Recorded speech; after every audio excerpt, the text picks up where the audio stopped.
everybody, it's Allie and welcome to our Y&R Chat for Sunday, March 11th, 2018. Top headline of the Genoa City Nightly News: Madame Dina Mergeron found on a dirty public park bench in London. Ugh! I just feel so much for what the Abbott family is going through. Jack and Ashley were worried sick not knowing where she was at the end of last week's show. She could have been anywhere in Europe, lost, confused, and the emotional roller coaster that the family is going through has got to be one of the worst parts of the disease. It's something that I don't have a lot of personal experience with, but I'm hearing the story through Jack and Ashley and Tracy recounting it, and a lot of you guys recounting it for me.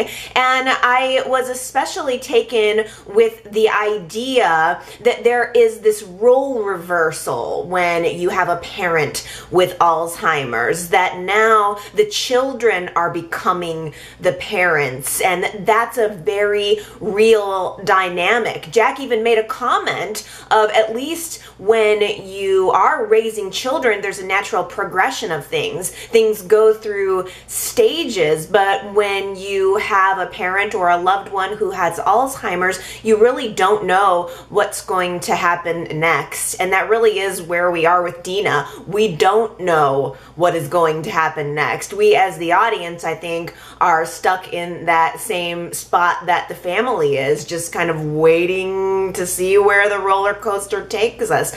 Luckily for Dina, somebody in London spotted her, knew she needed help, ushered her to safety. Jack is able to become contacted. He flies to Europe immediately to pick Dina up and bring her back to Genoa City, with Abby tagging along on the private jet, looking very pretty in pink as she makes her return to Genoa City. The actress having just returned from her very short maternity leave, right? She wasn't even gone very long. Y&R did a very good job of still incorporating that character, even though she went off on her maternity leave, the actress. She was positively glowing. She looked absolutely gorgeous. Loved the hair, loved the clothes. I thought she looked lovely. She looked happy. Dina looked lovely. She looked happy to be home at first when she got there, and then as it really didn't take very much time at all, as the episode, I think it was on Thursday, progressed, it was clear that Dina is still progressing. In some ways, Dina seems even worse than before. It's difficult, especially to watch how she's reacting to Ashley. When she left, it seemed like Dina had the most clarity around her relationship with Ashley. She knew who Ashley was. She understood the history that they had together and the animosity. And now when Dina looks at Ashley, she's having a particularly vicious reaction to her, perhaps knowing instinctively that something's not right between them and projecting it out, but she's just really seeing Ashley as the enemy in this world that she has in her mind, that she blips in and out of. But she thinks that Ashley has stolen her purse, and she's treating Ashley like a thief. And then when Ashley has a private moment alone to sit down with her for a meal, she thinks all of a sudden that Ashley is trying to poison her. It literally just, it ripped my heart out of my chest and wrung it into a million pieces and threw it all over the floor. I mean, just as Dina was, ripping apart that bread roll, Mrs. Martinez's home fresh baked bread roll, she's ripping it apart, looking for some evidence of poisoning. It was like doing the same thing to my heart. My heart was Mrs. Martinez's bread roll. I mean, just like looking for poison there. Then Ashley offers her some medication to help balance her a little bit, and Dina cringes away, assuming that's more poisoning, and she takes a bottle of Perrier and smashes it on the floor and is begging Ashley to just not hurt her. Please don't hurt me. Please don't hurt me. And Ashley, not knowing what to do, not knowing what to say, just, I would never hurt you. I love you. Mother, I would never hurt you. I mean, the whole family I feel sorry for, but Ashley in that moment, with everything else that she's going through, I felt terrible. It has made me sad. It has made me cry watching that. I'm sure that these are all very real symptoms of the disease. We have to remember this is being written by someone who has gone through this. Mal Young experienced this with his own mother, and I'm sure that a lot of families, perhaps even you, have had to deal with, cope with this difficult situation. Purely from a storyline perspective, though, was selfishly hoping there would be some type of improvement, because I love the character so much, and it's hard to electively go through this when you don't have to. It leaves me with a burning question, I suppose, of just, where do we go from here? Because in a way, it seems like Dina is now pigeonholed. I'm not sure if giving her a miracle cure would have been a disservice to the millions of people who are going through this, either directly or with a loved one, but it feels like we have such limited options now as far as to what to do with Dina from a writing perspective, and I thought that might make an intriguing poll question for us this week. Pretend you're the writer, or put yourself in those shoes. What type of story do you want to see for Dina Mergeron here in the near future? I mean, there are a limited number of paths. It really would have to be either a miracle cure / improvement, even though that is in and of itself probably not realistic. I don't know that Alzheimer's patients really do show a lot of signs of improvement, and they certainly don't get cured of it at this point in time anyway. Or would you like to continue to see the Abbott family cope with Alzheimer's? Is what we saw this week something that you would like to continue to see, exploring those dynamics of the family? Or are you thinking maybe it's time to quietly usher Dina off the canvas and say goodbye to her? What would you do if you were the writers? What do you want to see as a viewer? If you'd like to go to yrchat.com, I would like to read your comments and see how you vote in that poll. What do you want to see for her in the near future? I am leaving this poll open with, I normally don't do this, but I thought that I would allow you guys to get a little bit creative in what you would do with Dina's character if you were the writer. So when you go to the website, there is a little box where if you don't like any of those options, then you can write in your own option. If you have some other ideas for what Y&R could do with the character of Dina from here, I will pick the best ones, read those out, and we'll talk about them next week. Which road do you want to see, and ultimately which road do you think that Y&R will choose to go down?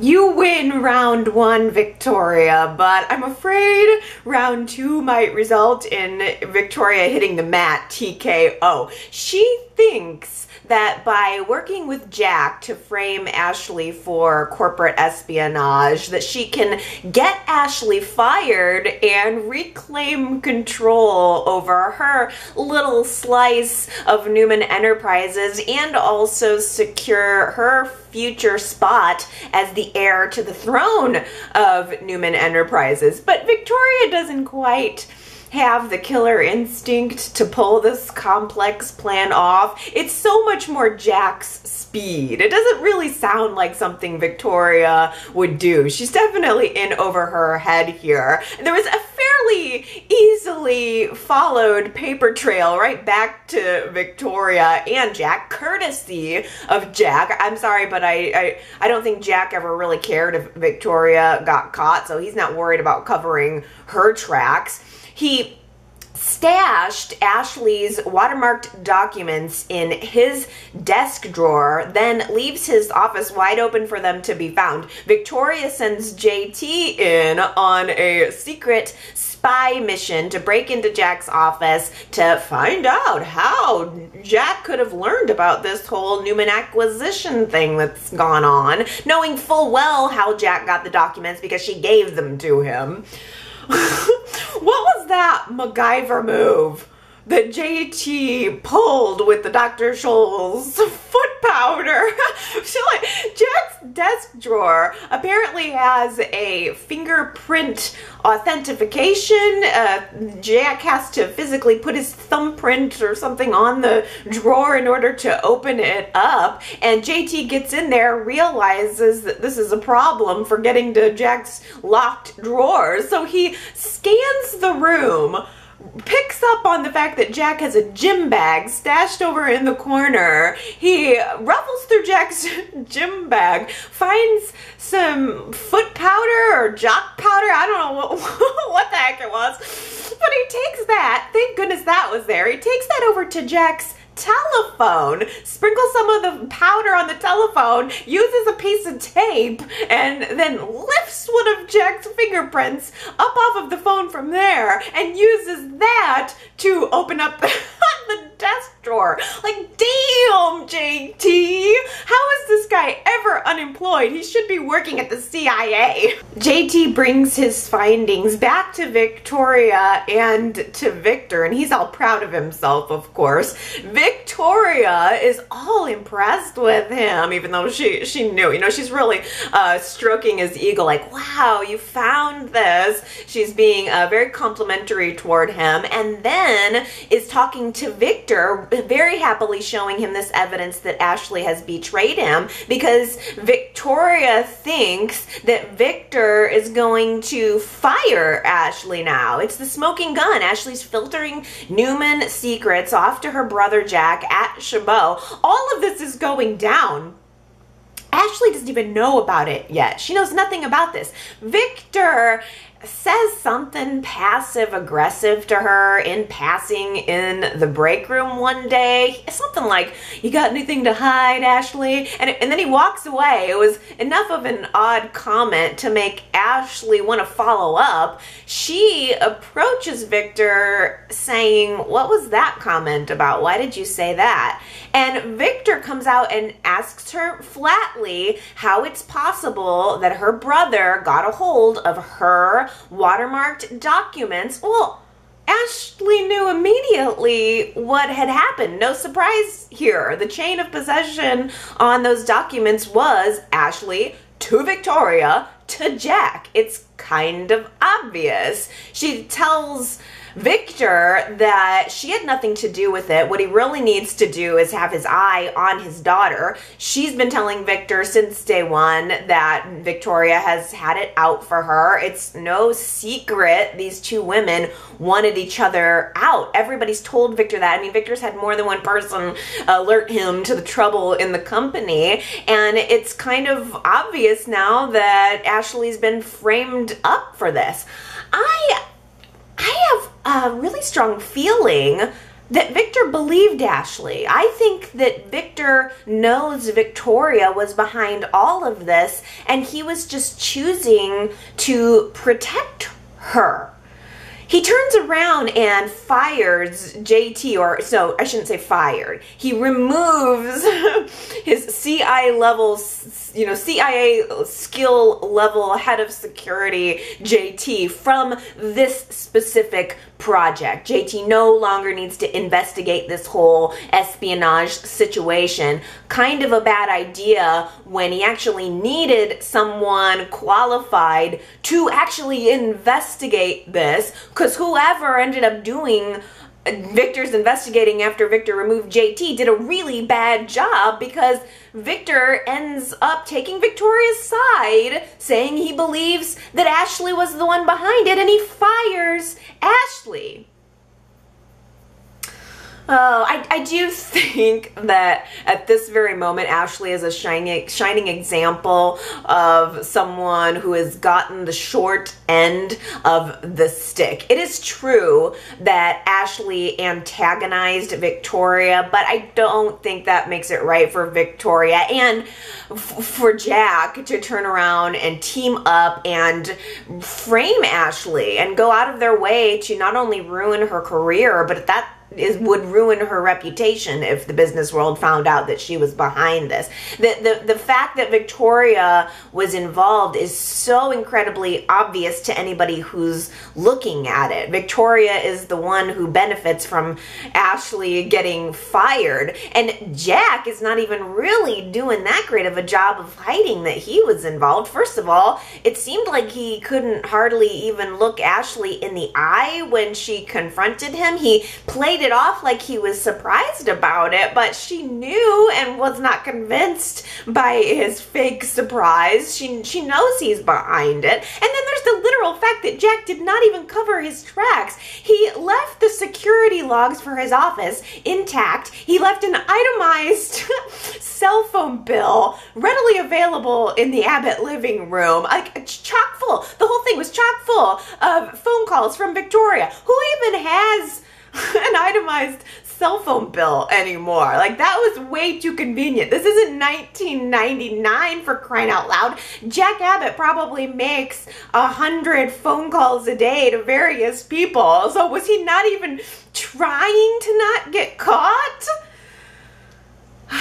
I don't know. But Abby, back in town, back at Newman Enterprises, realizing that her mother has been fired just as she's trying to get back into the fold. So Abby takes it upon herself to discover that whole paper trail and bust it all out. She takes it straight to Victor. That was our Friday cliffhanger, and I really think that Victor already knows all about it. I also think that he's on to JT. He knows his daughter well enough, right? He knows who she is. I'm sure that when he looks in Victoria's eyes, Victor can see very easily that she is lying. Maybe even Victor even knows that Victoria is in trouble in this relationship with JT. Victor has been warning Victoria against getting involved with JT since the very first time he found out about it. So he'd have to be a moron not to realize how much JT hates him. JT can barely contain himself every time Victor is in the room. So, I mean, I'm going to imagine that Victor has got to see what's going on here.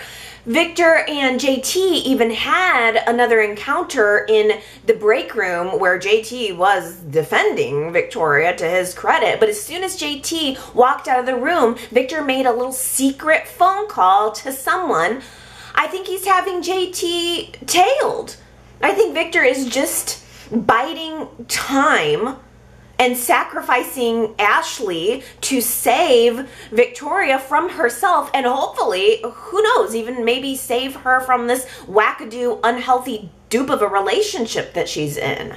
JT burrows his way deeper and deeper into Victoria's brain every single day, every single episode. He is making her question even the most basic things about herself, like asking her to go see a nutritionist. In fact, going so far as to call this nutritionist, picking apart how she eats even. It's so disgusting. He's just making her question herself, and it's working. Victoria, even in that little instance, is now eating like a bird. She goes out to breakfast with Nikki and she orders a tiny little bowl of fruit salad when you know she wanted that fiesta plate that Nikki had no problem ordering. That is sickening.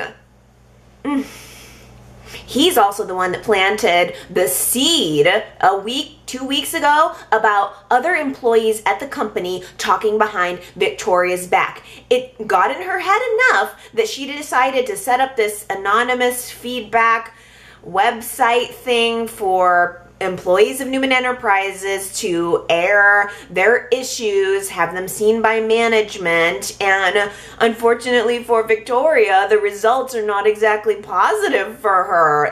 The reviews are really critical, not only of Victoria's management style, but even on her as a person, saying that Victoria is cold and abrasive. Victoria Newman? Cold and abrasive? Surely you are not talking about Victoria Newman. You must be talking about that Victoria in accounting. I mean, it's like, how can Victoria not realize that she comes off as cold and abrasive? But seeing that about yourself has to hurt. She now thinks people hate her.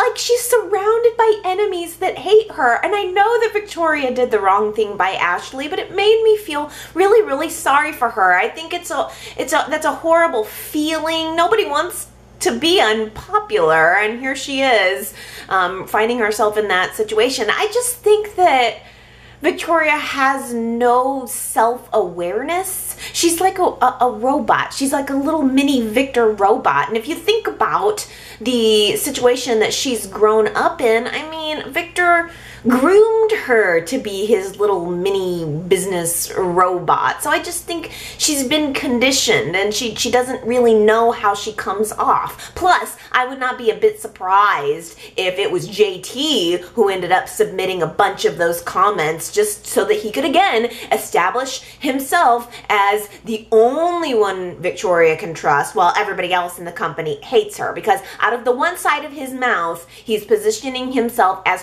her hero, her protector, the only one who's helping her, and out of the other side of his mouth, he's insulting her. He said to her this week, "You're not even a real CEO. You're always going to be daddy's girl. You're never going to be a real CEO."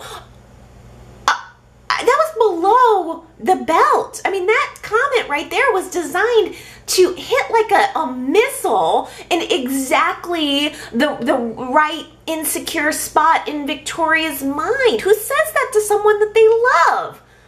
I just think that comment, "You're always going to be daddy's girl and not a real CEO," to me, that either has to be one of two things. It either has to be JT accidentally letting out how he really, really feels, or it was designed to make her question her capabilities as a CEO.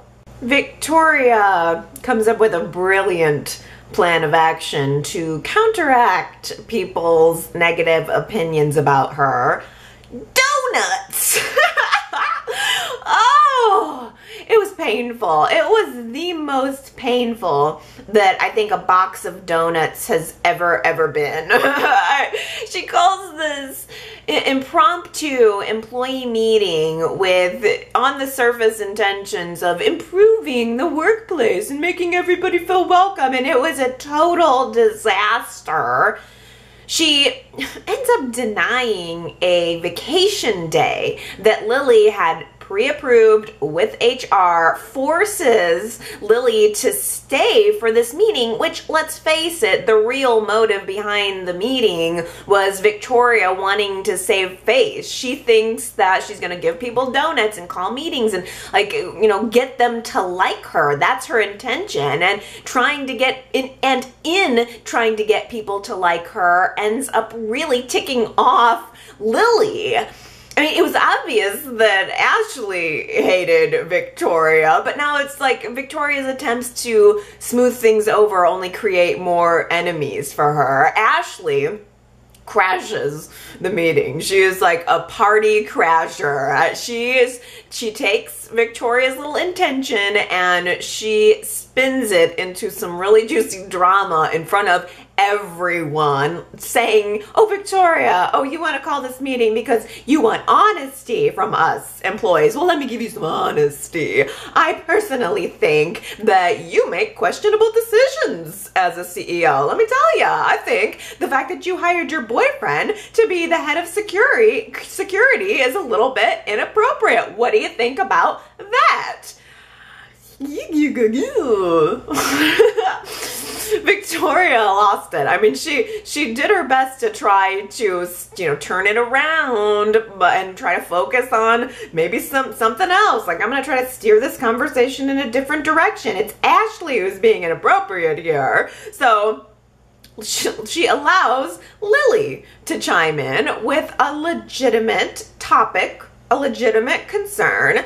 Lily says, you know, Victoria, the fact that you denied my pre-approved vacation day and made me come to this meeting kind of sends the message that my time is not as valuable as yours. What do you say to that? Well, this is where Victoria really loses it. She really gets ugly. I was really disappointed with her in her response to Lily, reprimanding Lily in front of everyone. I mean, I don't think what Lily said was all that inappropriate for the tone of the meeting that Victoria was trying to conduct. And yet Victoria took the opportunity to retaliate by specifically criticizing Lily's work performance, saying that she's really turning in subpar reports and she needs to be part of some kind of BS training program to get her back on track. Like, all of the gross corporate doublespeak that was coming out of Victoria's mouth practically gave me hives. I'm gonna get you back on track. Gross. Lily ends up leaving the meeting. She just walks out, says, I'm out of here. She's been now reprimanded by her boss and humiliated in front of the other employees. So she goes home, takes a minute to think, to talk to Kane, and comes back to the office and hands Victoria her letter of resignation. And I really can't blame Lily for that. And not just because of Victoria either. Ashley was putting Lily in the middle. There was a conversation between them earlier in the week where Ashley had a lunch meeting with Lily and was kind of trying to get Lily to talk to JT and pry a little bit of information out of him. I mean, it's really inappropriate for Ashley to ask Lily to do that, to put her in the middle. I mean, like, I was totally for Lily quitting, and because it's been uncomfortable for her to be in the middle of a tug of war, and both Ashley and Victoria were guilty of putting her there. So Lily goes home and she decides to be unemployed for like 12 hours. She's like, I can't rest on my laurels very long at all. She calls Barry, the modeling agent, and he's able to book her a gig that would take her out of town, take her away from her family. And just as she's trying to prep to go on this trip, it just dawns on her that this isn't really what she wants. Why continue to do this dance where I'm grooving to somebody else's beat? Why don't I groove to my own beat? So she goes to Devon for advice, and she tosses out the idea of starting her own modeling company. I love this. I could not even be more ecstatic about this. Frankly, this is exactly what Ashley should have done when she left Chabot. Ashley should have never gone to Newman Enterprises. She should have started her own business. So I was really happy to at least see somebody follow through with that. She's talking to Devon about getting business loans for this whole idea, and Devon says, what are you talking about? This is a great idea. I can get in on this. I can offer you funding, bring you in under the Hamilton Winters umbrella, and voila, success. I love everything about this. Absolutely everything about this. I think that Lily having her own local modeling agency not only gives her some power over her own life, puts her in the forefront, but it also gives lots of opportunities to bring on actors and actresses for short modeling stints. Like, we could actually see some people modeling our gorgeous Genoa City homegrown cosmetics and fashion designs. It's just so right. It's so right on every single level.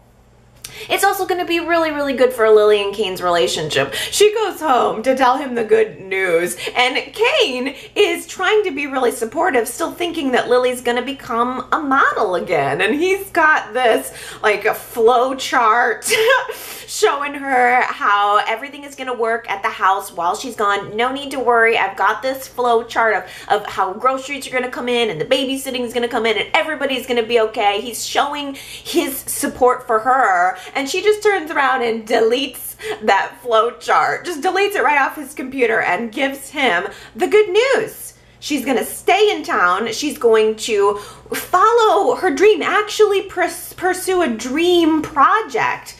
Oh, I was so happy for them. Well, except for all of the hard work that Kane put into his flow chart. Kane, I will get into your flow chart any day. In this world, you've got to learn to ask for what you want, or you're never going to get it. So I have to give some props to Hilary for just asking for what she wants, getting right down to the point, saying, Devon, I want you to father my child. I think that blew him back to another state. That has got to be one heck of an ego boost for a guy. Let's be real. Like, I think you've got it all, Devon. You've got looks, you've got brains, you're just everything, and I want you to father my child. Oh, I mean, you would think that he would have been at least a little bit flattered by that. She even says, look, I'm not asking you to sleep with me. I'm not asking you to raise this child with me. Just be the sperm donor. I'll even pay you for it. But Devon doesn't exactly operate that way. I mean, I think probably a lot of men would have seen it as an ego boost, but Devon was actually offended by it. He says, if you think that I'm just going to kind of basically knock you up and then walk away and forget about you and my child, then I'm not sure you really know me at all. I mean, good point, fair point. But then, true to form, he turns around within, I think, the next episode and is defending Hilary to Kane, saying, well, I know that I know she totally did that whole thing with Juliet, that I'm the one who informed you of that, but, you got to give her at least a little bit of credit because she's doing all this good work with this Shauna girl, and she's really trying to improve her life and improve someone else, and he's clearly very impressed with this mentoring path that Hilary has chosen. In fact, he runs into Hilary at the coffee house with Shauna, the mentee, and she's trying to give her a little bit of a pep talk about college and about her career and about future, and Hilary is saying all the right things. Shauna is just eating it up along with that soup and sandwich, and Devon is listening to the whole thing. He asks if he can sit down and talk to them, and he's immediately touched by the tone of the conversation, by this girl's drive, and by wanting to help someone. Devon's practically ready to write a check for Shauna's college. Hilary suggests that maybe what they need to do is take this girl under their wing together, have another lunch with Shauna. Let's you and me, Devon and Hilary, let's see if we can guide this girl down the right path. Kind of like they're raising a child before eventually raising a child. And of course, Shauna has no problem playing the little Cupid. She makes a little comment about how they should get back together. You guys should just get back together. I kind of wish they would just get back together. I kind of wish Devon and Hilary would at least get it on. Make a baby, don't make a baby. Just stop torturing yourself. Stop torturing me. Yeah, I think the sperm donor thing is gone. I think Hilary is not going to end up pursuing that. Devon's not going to actually agree to it. I'm glad that Phyllis was able to talk a little bit of sense into Hilary about that. Honestly, who would have thought that Phyllis would be the stable, secure, smart one in a friendship ever? Phyllis said to her, girl, you don't just want Devon's baby. You want Devon, and even if he did give you his sperm, I mean, that would just feel more cold and more empty than if you had a stranger donate the sperm. I mean, I don't know. I mean, Hilary, could you really handle knowing that you have this child with the man that you love, but you don't have the man that you love and you're just pretending that he's not a factor at all? That would never work out. So this is just the path back to Hilary and Devon. I almost kind of wish it would be expedited a little bit. I think we're going to use Shauna, though, as the main vehicle to get these guys back together. On Friday, we find out that Shauna, our diamond in the rough, is talking the talk, but she's not exactly walking the walk. She's been saying all about how she's ready for her college SATs and she wants to have a career, and then she ditches a tour, like a Hamilton Winters tour that Devon offered to give her, showing her the office space and a little bit about the business, and Shauna just doesn't show up. So Hilary calls Shauna's school and finds out that she hasn't even been to school in a week. She canceled the SAT that she had scheduled. How very nice of her, though. At least she was responsible enough to cancel the SAT that she was not going to take. But the presumption then is that Shauna was scamming them the entire time. Hillary's not really picking up on that, though. She's not willing to accept that. And I did like Hilary defending Shauna, and she even says something to Devon to the effect of, well, what, you think that you find out she's not perfect, so you just abandon her? Or, it was something to that effect. And it was a little bit of a projection, I think. Hilary doesn't want to give up on Shauna because she doesn't want people to give up on her. And I'm sure that there's going to be some kind of perfectly reasonable explanation for where Shauna is. Maybe she's just off somewhere making out with Charlie. We sure talked a lot about Maddie and Charlie's education this week, and even Shauna's education. I wonder if Reed's taken the SAT test. It's so, I guess, disappointing that the whole Maddie and Reed story just disappeared. That was kind of our romance for the summer, leading into the fall, and by the winter it was just gone. We haven't heard anything about Maddie and Reed, or even Reed's punishment, or nothing for probably a good solid month now. It was sweet seeing Maddie and Reed together at front and center, and then all of a sudden, poof, they're gone.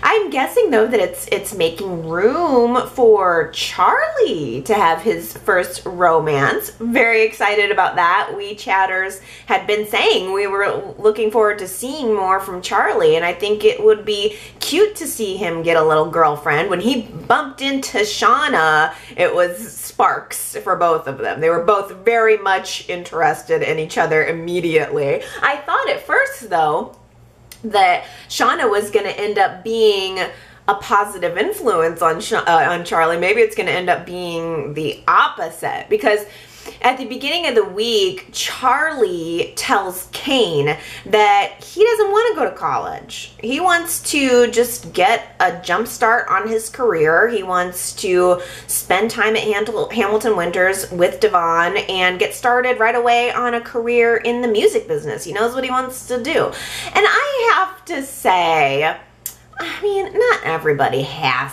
to go to college. There's nothing wrong with getting out into the world, getting yourself a jobby job. I totally support that. I mean, I'm pretty sure that Victor didn't go to college. I kind of like a ragtag dog sort of story like that. I think Bill Gates didn't go to college. There are plenty of success stories of people who didn't go. The concern, though, I'm sure by the parents and by me, is that Charlie just sees how awesome Uncle Devon's life is. Like, he's rich and he's powerful and he's cool and he's doing exactly the type of career that he wants to. But Charlie needs to know that he can't just float into a spot like that. It's easy to forget that it took a lot of years, a lot of time, a lot of heartache for Devon to get there. I mean, Devon was lifting wallets and living in a group home, you know, for a long time. Devon was Shauna in some ways. So, and I mean, especially dealing with addiction within the family. So, I mean, Charlie is looking at Devon as he's become a fully fleshed out man in his career and his life, and I hope that Charlie doesn't think that it just happens like that.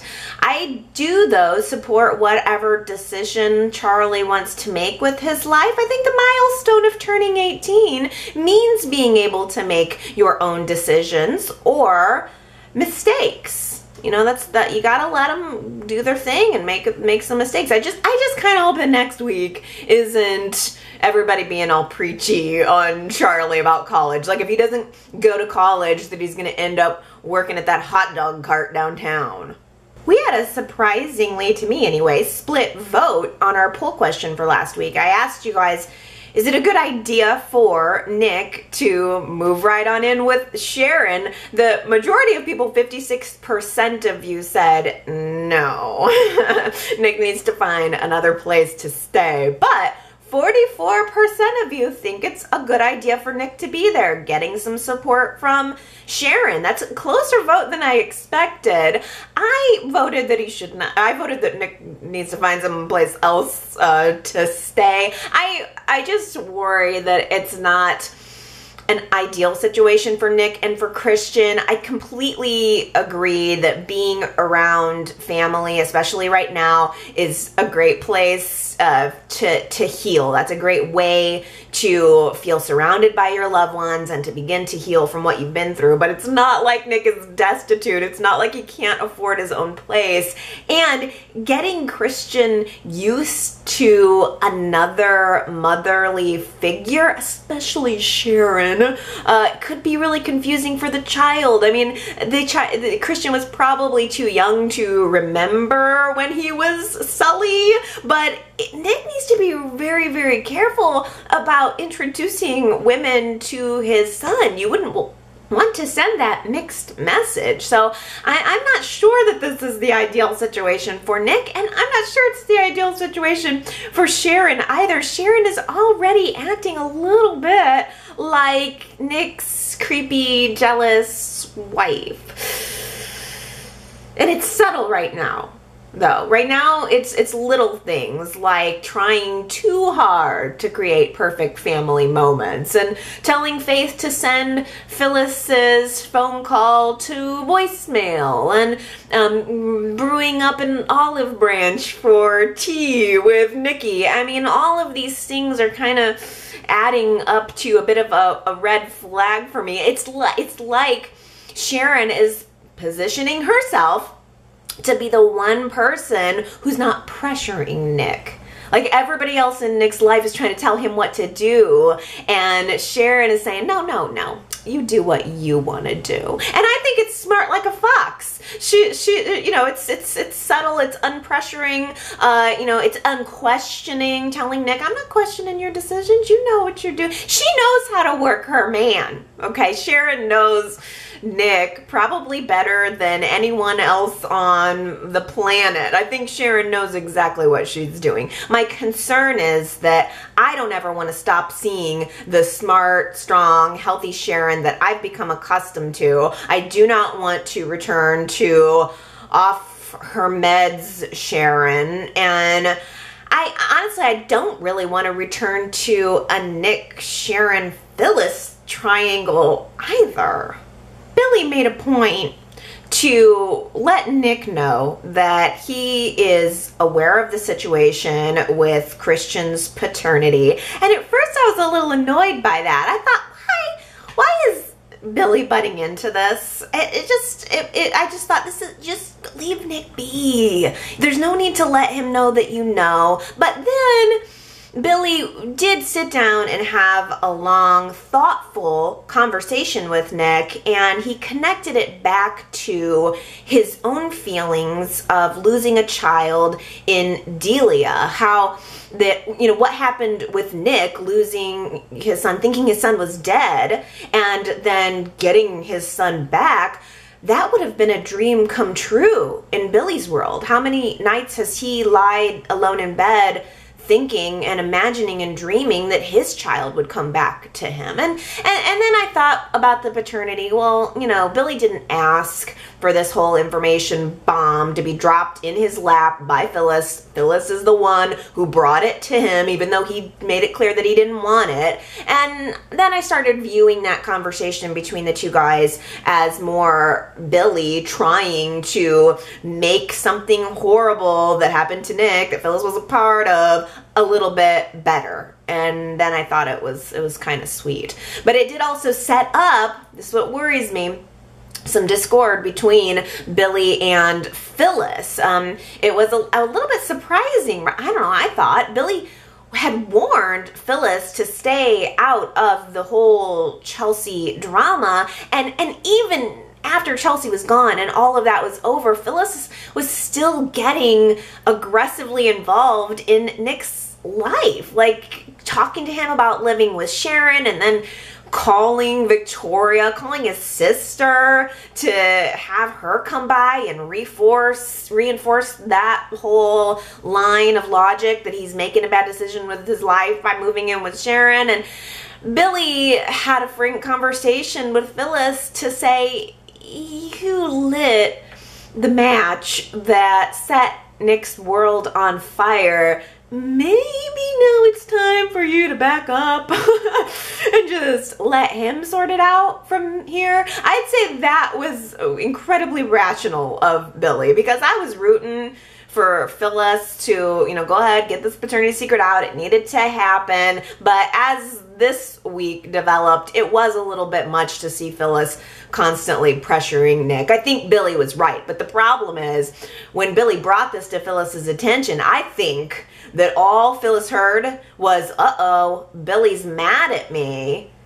He thinks I did something wrong, and what happens next time when I do something that he doesn't like?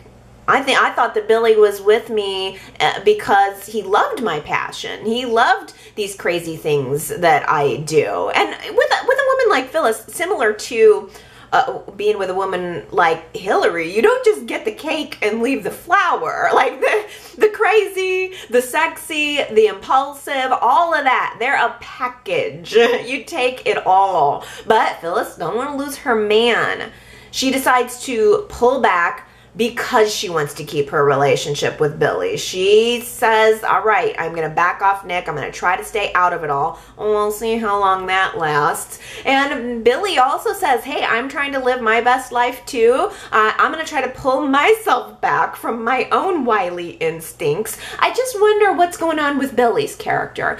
He seems to be evolving. He seems to be changing. And it kind of makes me wonder if Billy, especially folding in that conversation with Nick, makes me wonder if Billy is starting to think about having a family. Maybe Billy is starting to wish that he could settle down. And then thinking back to Phyllis and Billy having that conversation about having kids a couple weeks ago, and then the whole Valentine's Day marriage proposal freak out that they had, I just think Billy might be wanting to settle down.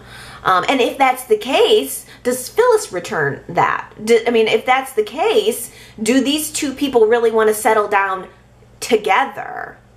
Because we're on the one side, we are seeing Billy wanting to give Victoria as much of the benefit of the doubt as possible when it comes to her involvement in framing Ashley for the corporate espionage. We've seen him defend her. I mean, I think he might continue to do that, or at least continue to try to encourage other people to see Victoria's perspective and the whole storm that's getting ready to come her way. But Phyllis then on the other side is also going to face some challenges, like, you know, wanting to maintain this friendship that she has with Nick, wanting to support Nick, but also wanting to stop him from doing something that she thinks is a mistake. So it's gonna be a tough balancing act for both of them individually, as well as them as a couple. They both have agreed to keep things mellow for now, but I tell you what, the other conversation that is worrying me a little bit for Billy and Phyllis's future is Phyllis going to Hilary to talk about the little bit of the argument that she and Billy had. She's talking to Hilary, explaining what happened, and Hilary's probably thinking about Devon and a little thought bubble with hearts above her head, but Hilary, leave it to her to actually ask Phyllis the question that I'm sure we all were thinking: do you want Nick? I mean, of course Phyllis says no, but it feels like enough of a breadcrumb to me that tells me where the trail is leading. Some dough's better than no dough.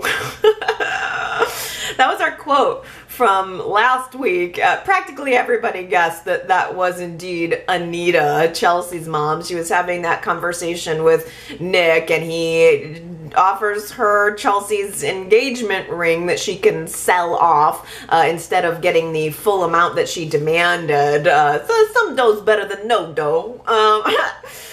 Practically everybody guessed that correctly, so I'm going to take a deep breath here and give shout outs to all of the winners, who are Jamie, Joanne, Nancy, Ellen, Sandra, Lynn, Tina Cole, Henry, Anna, Liz, Irene, Ambreen, Kara, Coral, Heather, Consuela, Laura, Justin, and Diana.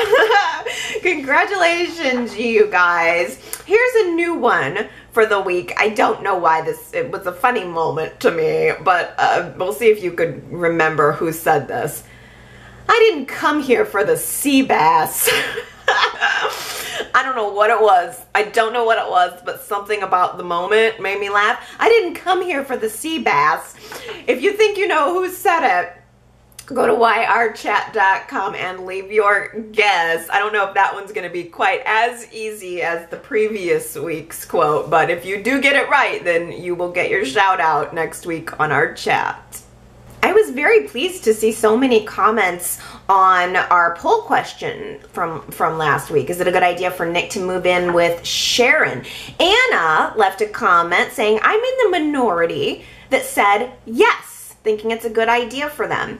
Anna says, I think that given the set of circumstances, they're not moving too quickly as they have such a long, rich history. With that being said, I am happy that they're moving in just as friends, and I would like to see the romance progress instead of in the cottage one day as friends and the next day as lovers. That's been happening too much lately, and I would like the romance to build a little bit. P.S. This is my first comment on the website. Did I do it right? Yes, you did. This is confirmation that it came through, and I do like that comment because, I mean, I guess I would prefer them not to be living under the same roof, but I do share your hope that at least Y&R takes some time to build the romance. Hilary and Devon taking way too long, and then we've got Nick and Sharon. I just hope they don't rush it. Timing is everything when it comes to wanting the audience to want a couple.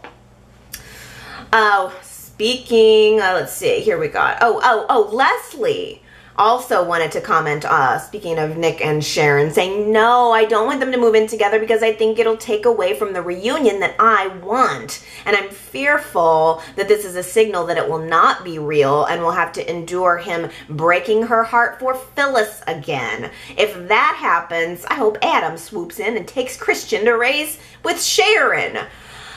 Oh boy, I share your fear there about Nick and Phyllis and Sharon, Leslie. I mean, that's a good point, that it could be a bad sign that this is them moving in together, could be a sign that they're doomed. But I'm glad I'm not the only one who is picking up on the vibe that we're headed back to a Nick, Sharon, Phyllis triangle, and I'm gonna hope that that's not the case.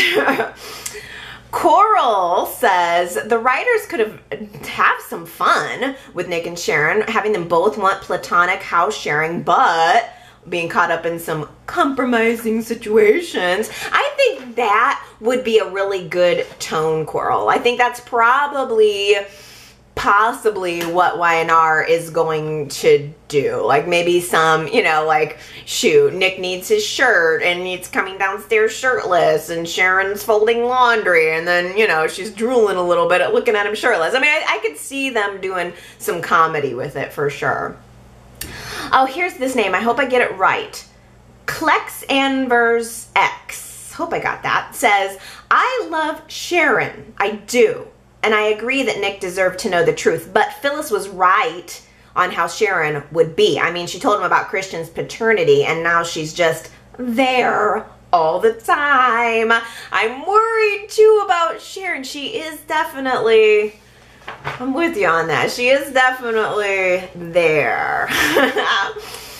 Ellen says, why does Nikki think it's appropriate to constantly interfere in her 40-plus-year-old son's life? She criticizes Victor for the same behavior. Pot, meat kettle, yes. Yes, very true. Okay, let's switch over to Dina here. Consuela had an interesting little theory saying, was Scott the nice man in London who helped Dina? I never would have thought of that. She said nice man in London helped find me and take me somewhere. Don't you think that would make perfect sense? That had to have been something, a seed that Y&R planted, and I just didn't pick up on it, but you did. Gosh, that's so good. I don't think we're going to see Scott anytime soon, but that could very well have been. Let's imagine that's the case. Anyway, Scott finds Dina on a park bench. Oh, Liz. This is a good point about the show. Liz says, I can't stand the lack of continuity in the scenes right now. Ashley aggressively confronts Jack about setting her up, and then the next time we see Jack, he's having lunch at the athletic club. Abby confronts Victoria at her office, and then all of a sudden, Abby's back at the Abbott mansion. I keep saying to myself, did I miss something? I noticed that too, Liz, and I was waiting for Jack and Ashley to really go at it, and then all of a sudden, boom, the next scene cuts, and Jack's just like chilling out at the AC, having some lunch. It was a little off-putting. I don't like that feeling of, did I miss something? That's definitely a Mal thing. We've definitely gotten that way more under the current writing team.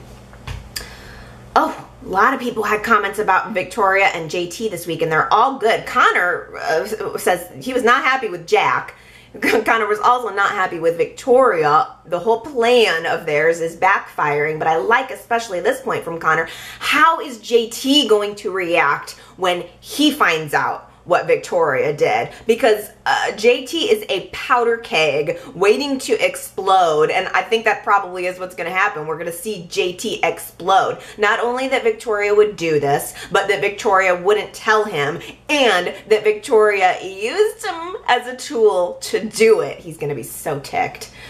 Superplex says, okay, after that scene of JT getting so angry this week, I'm convinced that the pills JT are taking are to control his temper. Now, I'm glad that you picked up on that scene with JT, because I don't exactly know what to make of that. We saw JT and Victoria in her office having a conversation. Victor comes in and kind of kicks JT out, says, I want to have a conversation alone with my daughter. You don't need to be here. Just leave. And Victoria agrees, kind of probably choosing Victor over JT in JT's eyes. He rushes off to the break room, and we just see him standing there like furious. He was ready to explode. What is up with that? And that's actually, I think, the second person that somebody else said that maybe those pills we saw were some kind of something to help JT control his mood swings or his anger issues or whatever.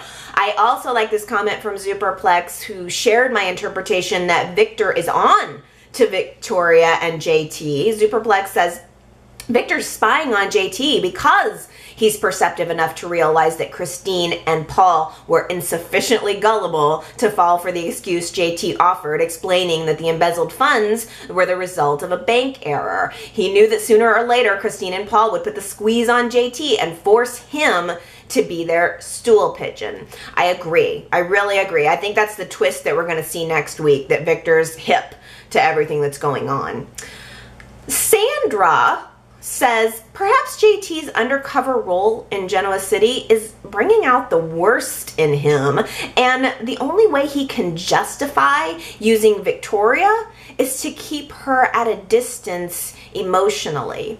I thought this was such a really thoughtful comment, Sandra, that really helps to put some kind of an explanation behind what JT is doing and saying right now, that maybe he is trying to keep her at a distance so that he can complete the job. Maybe he does really have feelings for her. I don't know. Gary left a good comment noting that some of JT's thoughts about Victoria are actually insightful, and that it would be good advice if they were coming from someone else with a different objective. But Gary asks, why is Victoria so susceptible to him? Why is she setting herself up to be an abused girlfriend? And how is this happening to her? What is it about JT? And it does seem, Gary, that JT exerts like a mysterious level of control over Victoria that I don't really understand. Victoria never would have accepted the behavior that she's accepting from JT, from Billy, or from Trader Joe Travis with his little lemons. It doesn't feel like Victoria. She, I can only imagine, just feels so desperate for someone to love her that she's compromising on her better judgment. Laura wanted to weigh in about Ashley, saying, Ashley's freaking me out. Before Dina spilled the beans and Jack's haywire use of the Gibeau bloodline clause, she was sweet and supportive with an interesting edge of mommy issues. Now she's hard and aggressive and fierce. If I worked at Newman Enterprises, I'd do everything I could do to stay on her good side. I thought she was going to smear that chocolate donut on Victoria's face in the break room. I know, Laura, I was waiting for something to happen with that donut too. As soon as Ashley picked up the donut, I was like, uh-oh, but then she just ripped off a piece and ate it. Eileen Davidson's probably going to have to work out for an extra 10 minutes after eating that donut.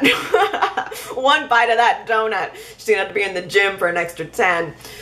Oh, Diana says, I loved the meeting in Victoria's office. I'm glad that Ashley brought up how Abby was mistreated. As annoying as Abby is, that's karma to Victoria. Yeah, that is true. And it's good timing, of course, for Abby coming back. We need to remember that we saw Victoria being a horrible boss and sister to Abby. So it is appropriate that Abby is the one who is helping to bust out Victoria. And it was good drama in that whole confrontation in the office. Diana also says, I loved Hilary's white dress this week. Had to mention that because, oh Lord, she's having lunch with Shauna, and she's wearing this white dress with this beautiful, like, ruffled shoulder. It was gorgeous. But she was eating this bowl of soup, and I'm like, oh my gosh, girl, soup and a white dress?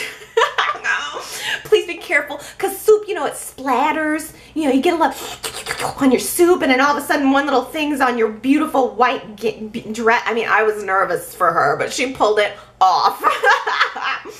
Well done. Oh, Daisy has a really good kind of alternative perspective that I didn't consider here. I really like this, and I wonder if any of you will connect with Daisy's point of view here.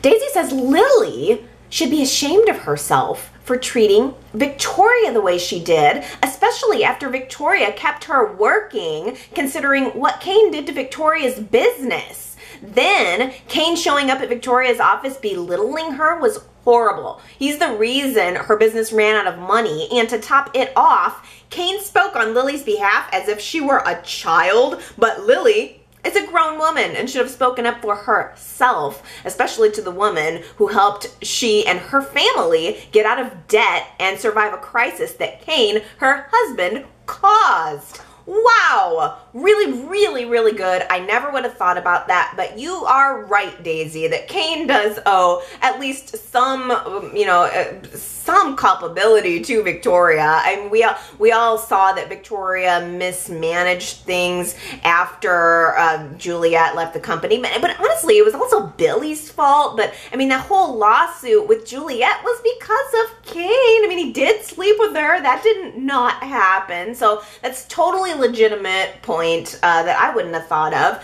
and that's why I like getting your comments, because like you're watching things in a way that I'm not watching, and I think the reason why Y&R Chat is good is because I can bring in all of these perspectives from so many different people. Here's a little bit of fun from Jamie and Isabel. First of all, Jamie wanted to say, hell yeah for Lily quitting toxic enterprises. Jamie was feeling that, but I loved Jamie and Isabel saying we have some spring fashion must-haves. We had Abby in her pink cape and Lily in her fabulous pajamas. Yes, I know there was some good stuff this week. I really have been loving the way Victoria has been styled too. I like a tie in the front of a top. Like I like a long tie, and Victoria's had a couple of those lately. Just some beautiful blouses. Ashley always looks good. Even in pajamas, these people look great. And and Melissa Ordway looked really gorgeous after coming back from maternity leave. She's glowing. Her hair is perfect. She looks pretty in pink. It was excellent. T. Nicole says she's so excited for Charlie to have a love interest. Been waiting for this for a long time. I know. I hope that develops next week so that we can get kind of a sense of who really is Charlie. I want to see more of him, and I think having a little romance, or even if it's not a romance, even if it's just a friendship, is going to be something interesting to sink our teeth into for his character.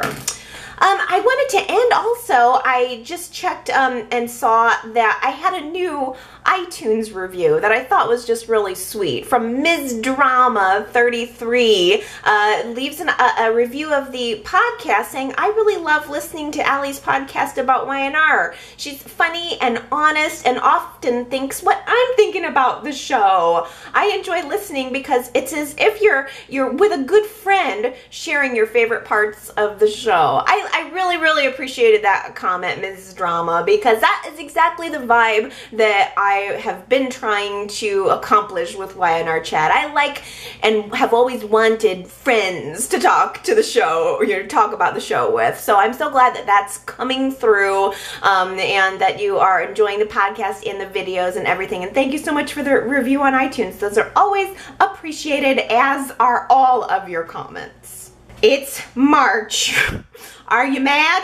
If you're not already mad, you're going to be mad in about a second, because Marianne sent me a little notice to let me know, to remind me, because I wouldn't have known otherwise, that new episodes of The Bold and the Beautiful and The Young and the Restless will not be seen on Thursday, March 15th and Friday, March 16th. So we have a 3-episode week coming up next week. This article also, just for the other soap fans, says that Days of Our Lives will air at its normal time, as will General Hospital, and we're not going to miss any storylines though, because the normal episodes are going to resume on Monday, March 19th. So we're just gonna have to sink our teeth into our 3 episodes, enjoy them while we can. I don't even know what should we all do with our additional 2 hours of time next week. And may I suggest that we all bake